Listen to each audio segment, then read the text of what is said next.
Hi, I'm Francine, an interpretive naturalist at Lake Metro Parks. I'm here at Penitentiary Glen Reservation in the outdoor nature play area, and today we're going to be talking about a familiar soft and slimy invertebrate.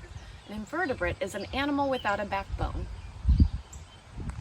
This creature is capable of conjuring up summertime memories, fishing with your family, the smell of an afternoon thunderstorm, or junior high biology class. Any guesses? Yes, it's the earthworm. So let's dig in and take a closer look at what's living in our garden soil.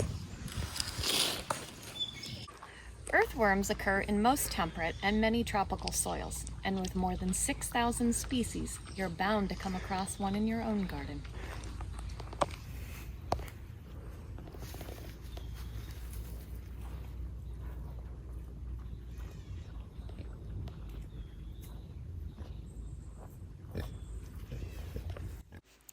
We know that earthworms have no lungs, but instead breathe through their skin.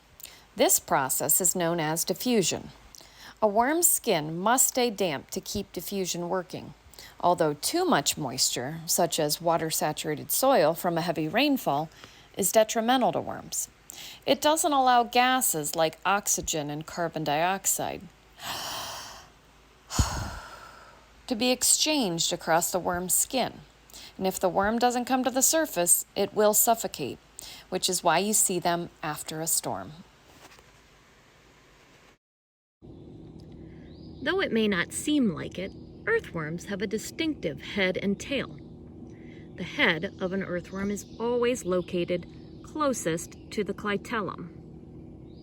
This is where the reproductive segments and the eggs are stored.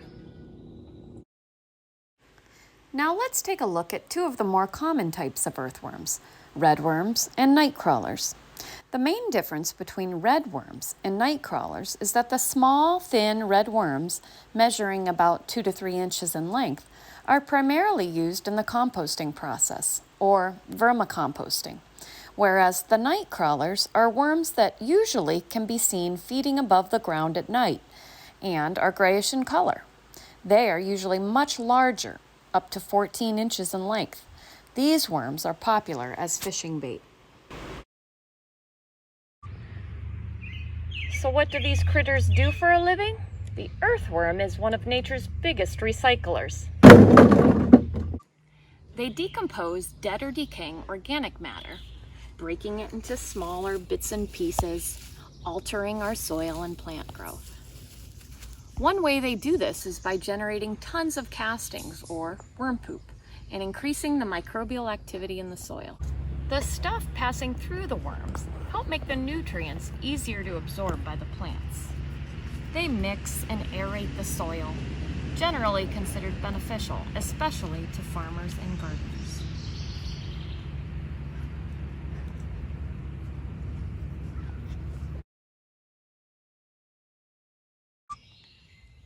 While the earthworm tunnels are beneficial to farmland and gardens, with compact soil and for improving drainage, the burrows in the forest landscape may actually speed up infiltration rates too quickly.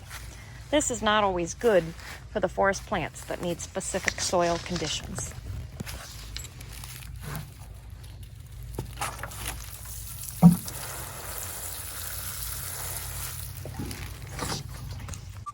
Most earthworms are not native to North America. They actually came from Europe and are considered invasive because of the negative impact they can have on our forest ecosystem. Scientists have found in forests where earthworms are present the lack of the thick layer of organic matter on the surface. This layer is called duff. When worms invade the soil and run through this layer quickly, they may strip the nutrients that are available.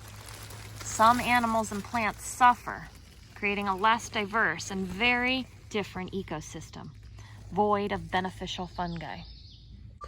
Now that we've learned about the good, the bad, and the ugly of earthworms, it's no joke, they are here to stay. Speaking of jokes, what do you call a worm with no teeth? A gummy worm. I hope to see you out in your Lake Metro Parks.